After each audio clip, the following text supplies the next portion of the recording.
최근에 이제 오랜만에 윤석화 씨 같은 경우는 무대에 오르셨잖아요. 근데 그 작품 이름이 먼 그대라고 얘기를 들었는데 그럼요. 그 작품의 또 원작자가 서영은 작가님이라고 들었습니다. 어떻게 이 작품을 만나게 되신 거예요?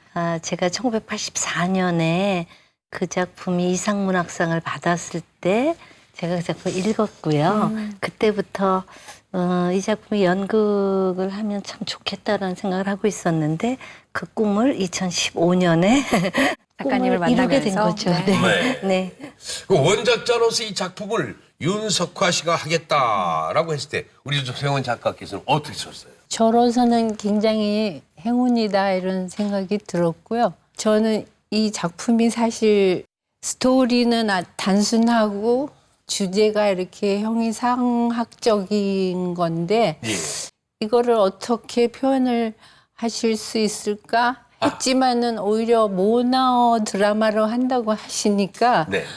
그러면 뭐 충분히 얼마든지 살리실 수 있겠다 하는 믿음이 들었어요. 예. 근데 특별히 모노드라마 형태로 이렇게 연극을 올리신 이유가 특별히 있으셨나요? 이 작품이 모노드라마로 가야지 가장 작가가 왜 이 작품을 썼는가 하는 의도가 가장 잘 드러날 수 있을 거라고 생각을 했어요. 예. 두 분이 만나서 작품에 대한 상의도 많이 하셨겠네요. 제가 이제 주로 선생님한테 처음에 이제 작품을 하고 싶다. 그리고 선생님한테 이제 허락을 받아야 되잖아요. 네. 이런 과정에서는 선생님 저는 이 작품을 한다면 이렇게 하고 싶습니다. 이런 이제 두서없는 제 꿈을 막 이렇게 늘어놨고요. 오케이 하신 후부터는 오히려 제가 선생님이 섭섭하실 만큼 작품을 안 보여드리고 예 연습실도 아주 나중에 오셨고요. 제가 각색하고 연출하고 주연까지 해야 하는 그런 부담이라는 게 제가 생각했던 그 컨셉으로 완전히 들어가지 않으면 이제 이도저도 안 되겠다라는 불안감, 두려움도 있었고요. 그 고독한 작업이 저한테는 어떤 선생님에 대한 작품에 대한 책임감이었기도 했어요. 네. 그렇게 해서 막상 무대에서 이제 선배했을 때 서 작가님도 이제 보셨잖아요. 네. 어떠셨어요? 그 올려진 어떤 그 연극을 보기 전에 완성 단계가 되면은 예. 한 번쯤 보여주시지 않을까? 그런데 전혀 연락이 네. 없으셨나요? 네.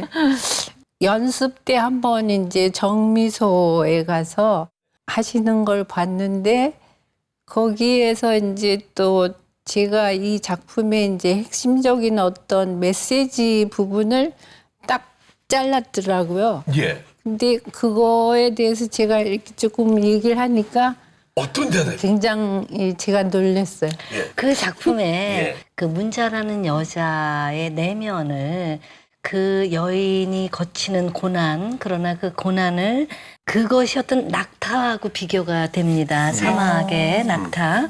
낙타만큼 강인한 동물이 사실 없죠. 네. 그래서 그녀 안에 낙타가 살고 있는 거죠, 말하자면. 그 문자라는 한 여성의 어떤 고난도 자기 삶을 승화시킬 수 있는 이게 이제 어떤 낙타라는 걸로 이제 저기가 돼요.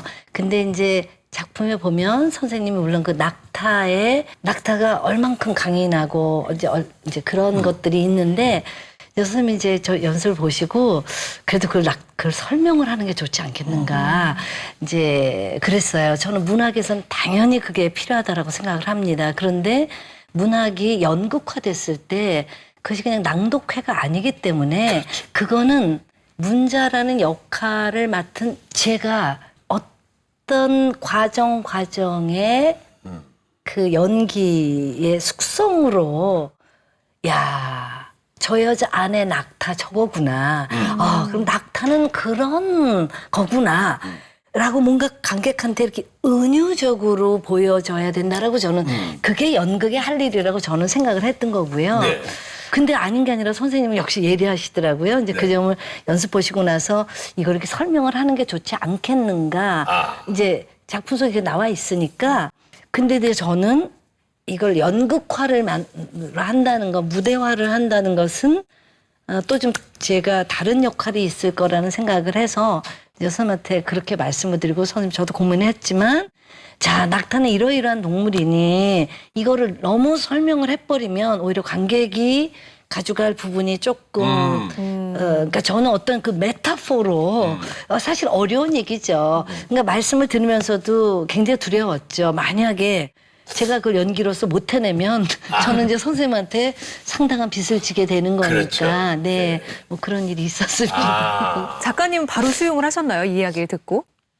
물론요. 왜냐하면 연기를 믿기 때문에 이 작품이 어떤 유부남을 사랑하는 어떤 여성의 얘기인데 그 여성의 얘기를 통해서 제가 담고자 하는 깊은 메시지는 조건적인 상대적인 사랑을 넘어서 초월적 사랑 또는 절대적 사랑으로 나아가는 어떤 그 과정에서 이 여성 안에 고난에 맞서는 어떤 그 이미지로서 낙타가 그때마다 이렇게 벌떡 이렇게 몸을 일으키는 이 은유고 그 은유의 어떤 언어적 그거는 짐을 얹고 또 얹고 얹어도 여전히 또 짐을 질 수 있다는 듯이 이 어떤 그 문장 속에 이제 핵심이 저는 담겨 있다고 생각해서 요것만은 이랬으니까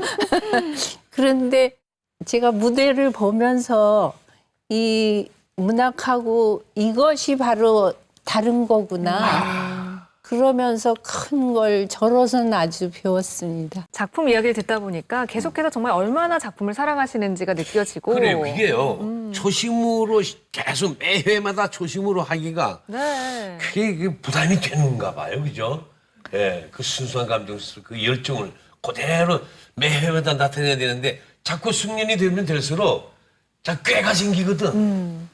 그런 경우에 있어서 굉장히 부담감이 크게 작용하는 것 같아요. 그러니까 연극을 하면서 가장 어려운 점은 바로 그 매회 오늘 처음 이 작품을 마치 이야기하는 것처럼 엄청난 계산을 사실 속으로 해야 되지만 그러나 그 계산은 가장 막판에 무대 들어오는 순간 내가 오늘 사랑해야 될 관객이 첫사랑이라는 그걸로 딱 변환이 돼야 되는 자기 최면. 네. 말은 쉽지만 정말 힘들죠. 그래서 제가 이제 공연을 할 때는 아무것도 못해요.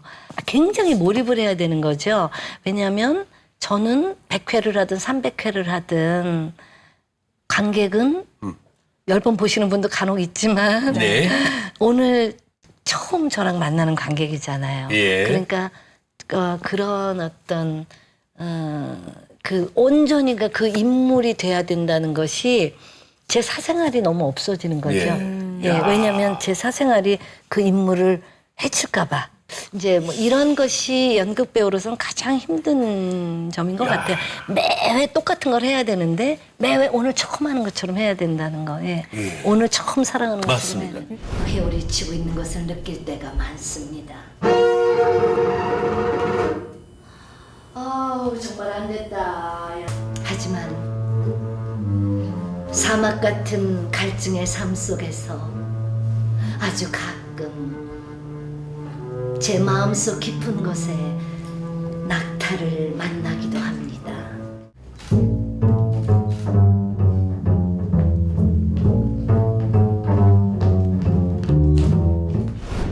윤수관 선생님께서 정말 특별히 더 서영은 선생님의 작품을 생각하신다는 생각이 들어요. 아까 전에도 네. 나오실 때 그렇죠. 처음 등장하실 때 네. 손을 꼭 붙잡고 등장을 하시더라고요. 두 분은 어떻게 이제 인연이 시작이 되신 건지. 먼 그대를 제가 84년에 읽었어요. 그리고 저는 뭐 물론 선생님을 아주 좋아하는 존경하는 작가였는데 제가 영영이별 영이별이라는 정순왕후 이야기를 그린 작품을 할 때 선생님이 이제 공연을 구경을 오셨는데 선생님 그 작품을 굉장히 사랑해 주셨어요. 그래서 굉장히 여러 번 오셨어요.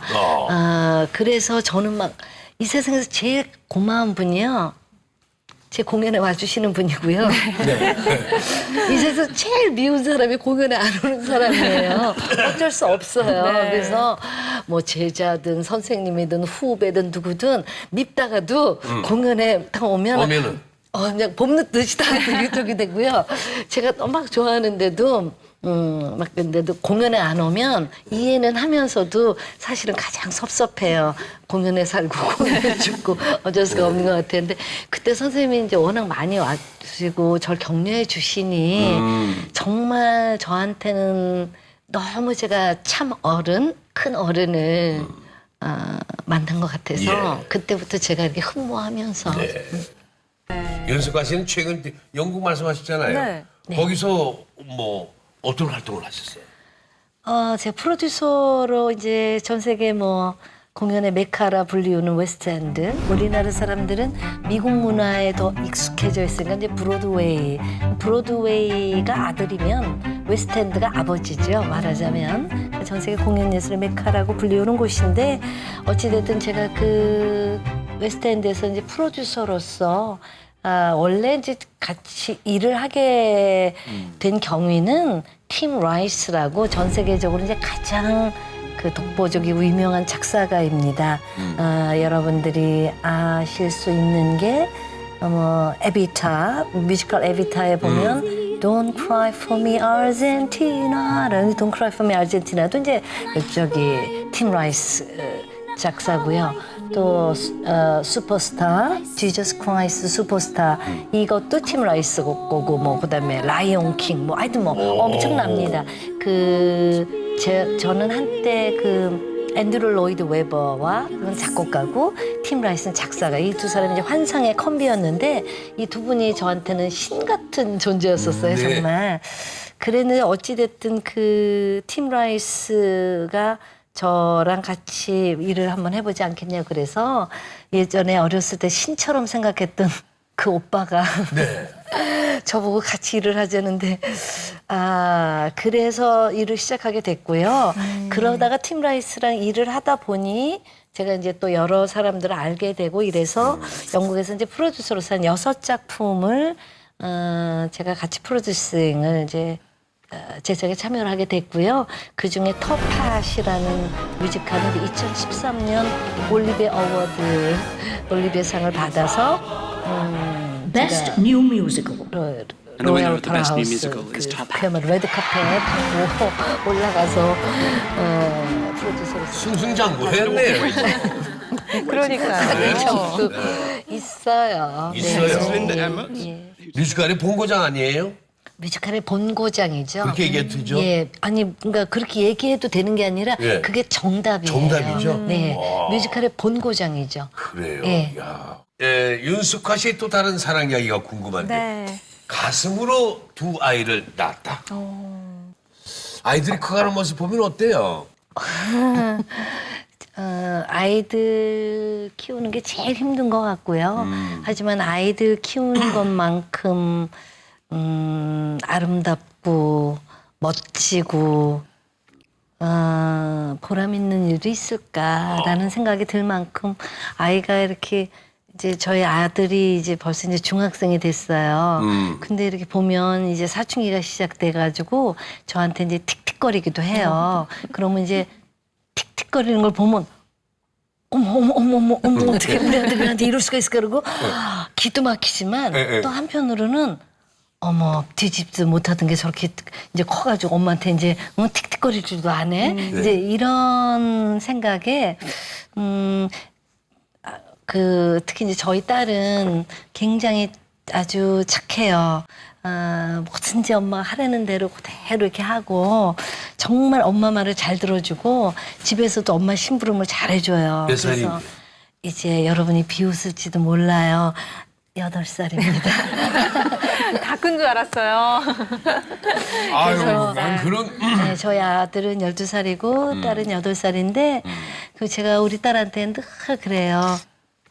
너무너무 치사하게 제가 아이 이제 손톱 깎아줄 때마다 수아야, 이 다음에 엄마가 이제 좀 더 할머니 이제 애들한테는 우리 아이들은 제 나이가 몇인지 잘 몰라요.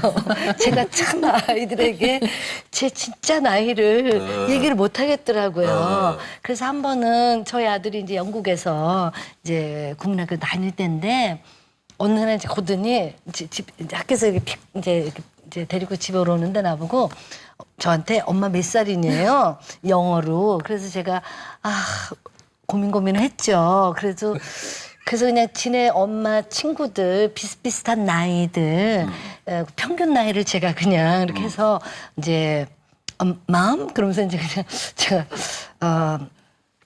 36 딱 그랬어요. 그러니까 36살이라고 그랬어요, 제가. 물론 그때 저는 이제 한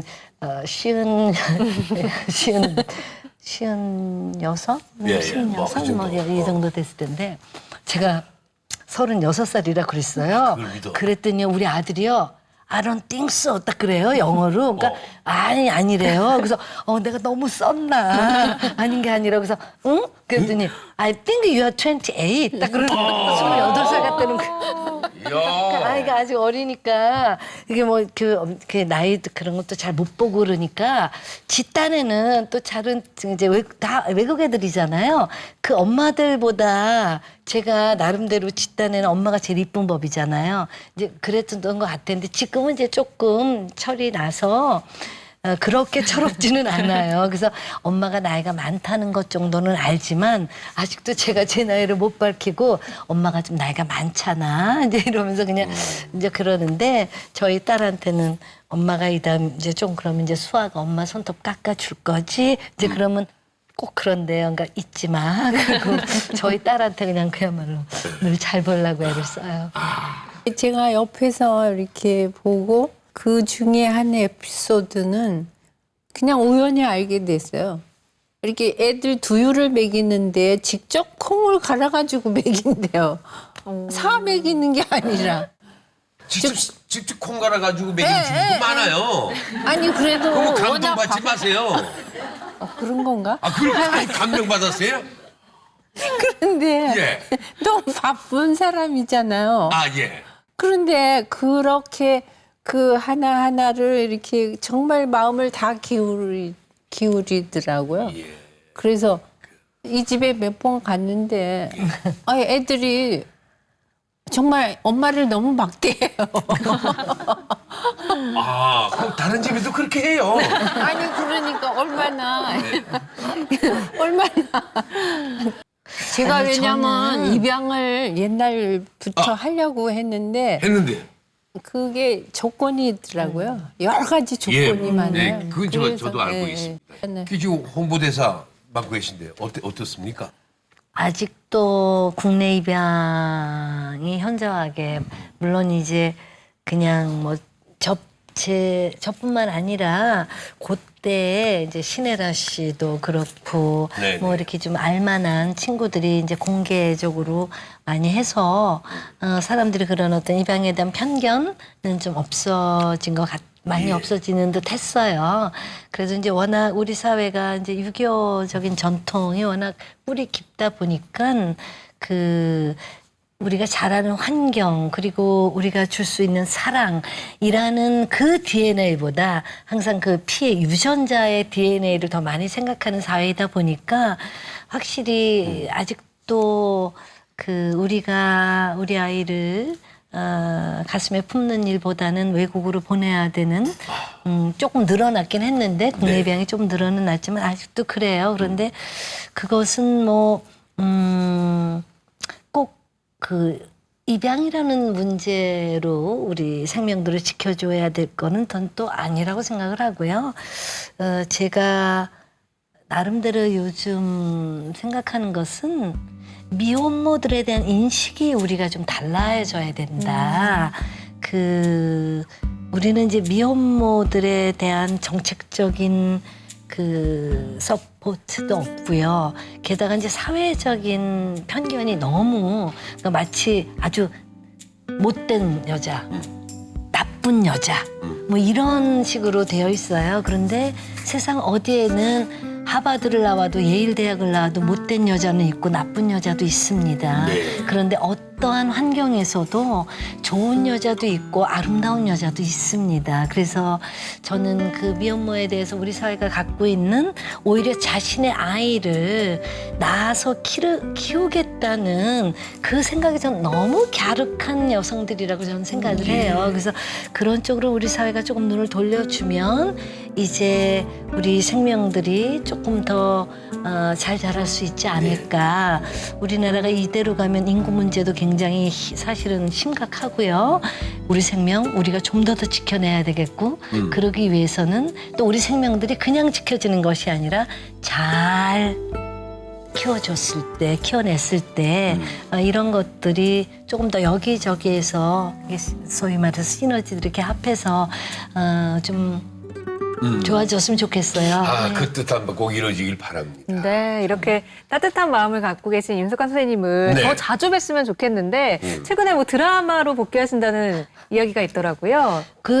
복귀라는 단어도 빼주세요. 제가 드라마에 출연을 하신다면 해성 승승장구 빼야 돼요. 복귀. 복귀 다 빼야 돼요. 다 우리는 그 길에 가고 있어요. 네. 언제는 네. 떨어져 나갔었나요? 그러니까요. 네, 복귀는 빼요. 아니, 그냥 드라마 뭐. 출연을 해주신다고요. 어떤 네, 드라마인가요? 아니, 뭐, 신사임당.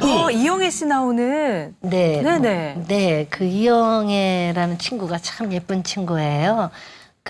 저랑 같은 연극계가 아닌 이제 그렇지만 같은 연기자로서 아마 가장 친하게 언니 동생 하면서 지내는 사이인데 제가 이영애 친구에게 신사임당 역할을 강추를 하면서 예, 강추했어요. 강추하면서 그런 얘기를 했어요.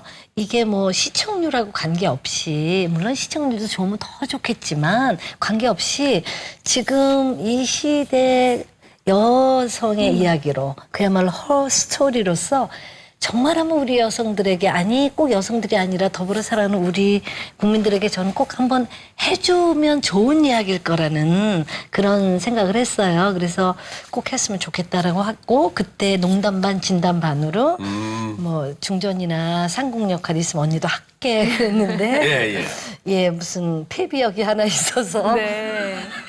제가 영애라는 이쁜 친구와 의리로 지키고 같이 재밌게 일할게요. 기대됩니다. 네. 폐비의 모습 보고 싶네. 서영은 작가님, 그죠? 네. 다음 차기작도 궁금해지는 것 같아요. 개간지에 이제 연재를 하려고 그러는데요. 예. 그 연재는 제가 아주 정말 맘먹은 주제를 가지고 쓸 것이고 예. 좀 뭐 몇 가지 일들이 계속 이렇게 지금 현재 그 예술위원회라는 데서 그 문장이라는 웹진을 이제 내고 있는데 제가 거기서 이제 문장 배달을 하고 있어요. 동영상으로 만들어서 유튜브로도 네, 지금 예. 띄우고 인터넷으로도 한 40만에게 보내고 그러는데 저는 이제 문장이 좋아서 그런 게 아니라 이 작품이 지닌 의미에 제가 생각하는 의미를 더해서 이제 그 해설을 붙여서 이제 목요일마다 그 작업을 하는데 이게 보통 문제 아니에요.